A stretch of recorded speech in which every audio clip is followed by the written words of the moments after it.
Hey guys, welcome back to the channel. I'm playing around with the F-16 here, doing one of the landing missions to see how well I can pull it off. The F-16 isn't the hardest thing to land. Actually, it's probably the easiest if you ask me, because I'm not the guy that likes landing anything in any simulation. I'm just not that good at it. However, the F-16 seems like one of the easier planes to land.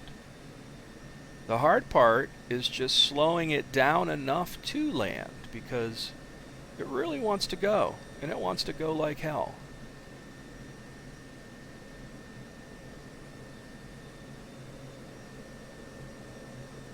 But about 150 knots is what you're looking for usually. Now, the one thing I'm noticing is toe brakes suck and don't seem to work very well. At least the ones I have, bound to my axes on my rudder pedals here don't seem to do anything. And just getting this guy to stop, that's a whole nother thing in itself. I also haven't been able to taxi this thing around a runway very well. This is the Nevada instant action mission too. I think, man, out of all the maps out there, you really need the Nevada map. I think it's probably the coolest. I like it even better than Persian Gulf at this point. It's just the scenery looks so much nicer, so much more fun. Let's close that speed brake. Turn off those labels so nobody cries. And just take a gander at this pretty plane. Fun stuff, man. Super easy to land this thing usually. And I just dropped it out of the sky and put it down,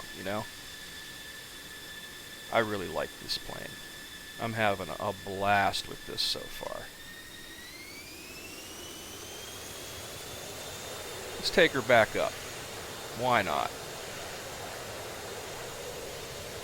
Whoa, why am I going all over the place?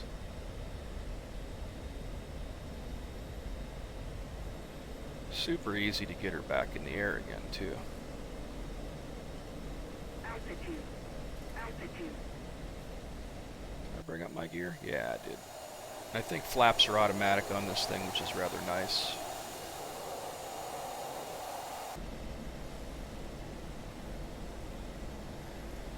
I am really starting to appreciate the non-VR version at this point of DCS. I like my Rift S because of the depth perception is out of this world, and the cockpit really does look amazing in VR.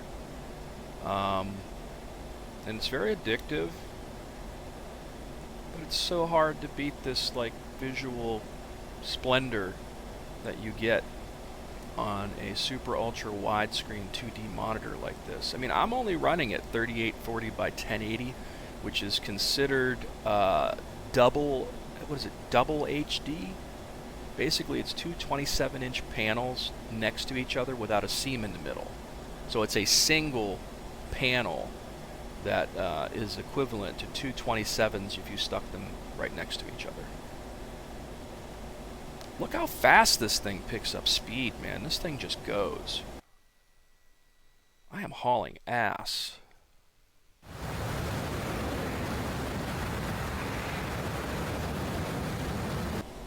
Now, as soon as I get over Vegas over here, it's going to take a nosedive in terms of the FPS. I know that.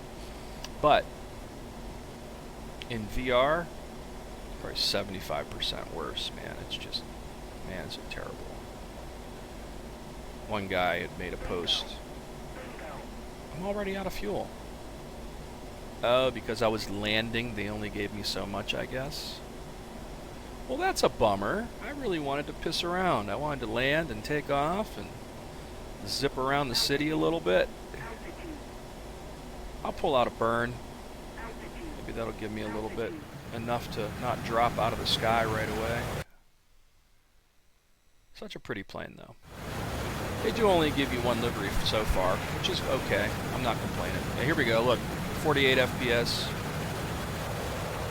They'll probably get about 39 or something once we actually hit the city up here. But look how densely populated this is. This does not look this good in VR. It's really depressing.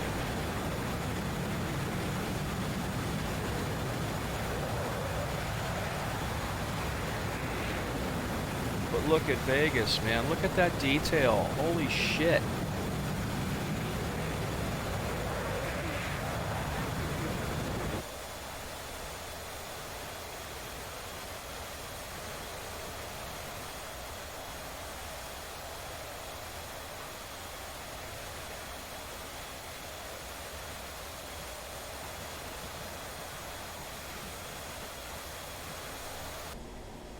Look at that airport. Vegas really is one of my favorite maps and cities to fly over. I think this is nicer than Dubai. I was really thrilled with Dubai at first, and after seeing Microsoft Flight Simulator 2020's Dubai, I'm kind of, you know, torn on the fact that, like, you know, DCS looks fucking great, but wow, does Flight Simulator look better. If only they could use that same kind of technology to just, you know, stream the terrain like they're doing. That would be pretty awesome. But the F-16 over Vegas looks pretty damn cool, doesn't it? Definitely a pretty sight to see.